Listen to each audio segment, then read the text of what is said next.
वहां एक बड़ा बरगद का पेड़ था, जहां दो कौवे पति पत्नी ने एक अच्छा घोंसला तैयार किया था और उसे अपना घर बना लिया था।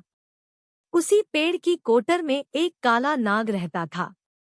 कौवों को एक समस्या थी, क्योंकि जब भी मादा कौआ अपने अंडे सेती थी तो काला कोबरा पेड़ पर चढ़ जाता था और नवजात शिशुओं को खा जाता था।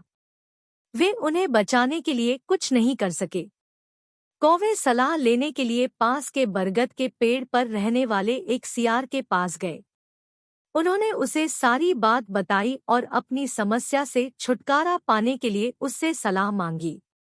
उन्होंने कहा, हे मित्र, यहाँ रहना खतरनाक हो गया है। कृपया हमें बताएं कि हम अपने बच्चों को दुष्ट काले नाग द्वारा खाए जाने से कैसे बचा सकते हैं।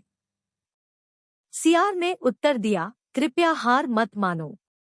बुद्धि के प्रयोग से शक्तिशाली शत्रुओं पर भी विजय प्राप्त की जा सकती है। यह सुनकर कौवों ने अनुरोध किया, हे मित्र, कृपया हमें बताएं कि हम इस दुष्ट नाग पर कैसे विजय पा सकते हैं और उसे कैसे नष्ट कर सकते हैं। सियार ने उन्हें एक योजना बताई, राज्य की राजधानी में उड़ो, यहाँ से ज्यादा दूर नहीं। किसी ऐसे व्यक्ति के घर पर जाओ जो एक ही समय में अमीर और लापरवाह हो। ध्यान दो कि क्या आसपास कोई मूल्यवान वस्तु पड़ी है।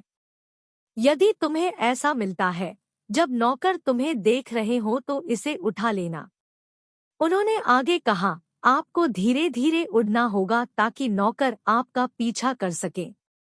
अपने पेड़ पर वापस लौटें और उसे पेड़ के खोखले में छोड़ दे जहां कोबरा रहता है। जब नौकर पहुंचेंगे तो वे कोबरा को देखकर मार देंगे। यह कौवे ने सियार की सलाह मानने का फैसला किया और उसकी योजना के अनुसार तुरंत उड़ गए। जैसे ही वे राजधानी के ऊपर उड़े, मादा कौवे ने अमीर महिलाओं को एक झील में तैरते हुए देखा। उन्होंने सोने और मोतियों के हार झील के किनारे छोड़ दिए थे, जिनकी रखवाली शाही सेवक करते थे। मादा कौवी ने तुरंत झपट्टा मारा और अपनी चोंच में एक बड़ा सा हार उठा लिया और धीरे धीरे उड़ने लगी। जब राजकर्मचारियों की नजर उस पर पड़ी तो उन्होंने लाठियां और पत्थर उठाकर उस पर फेंकना शुरू कर दिया और उसका पीछा करने के लिए दौड़ पड़े। योजना के अनुसार उसने हार को पेड़ की खो के सामने गिरा दिया, जहां काला नाग सोया हुआ था। वह शाही सेवकों को ध्यान दिलाने के लिए एक शाखा पर बैठ गई।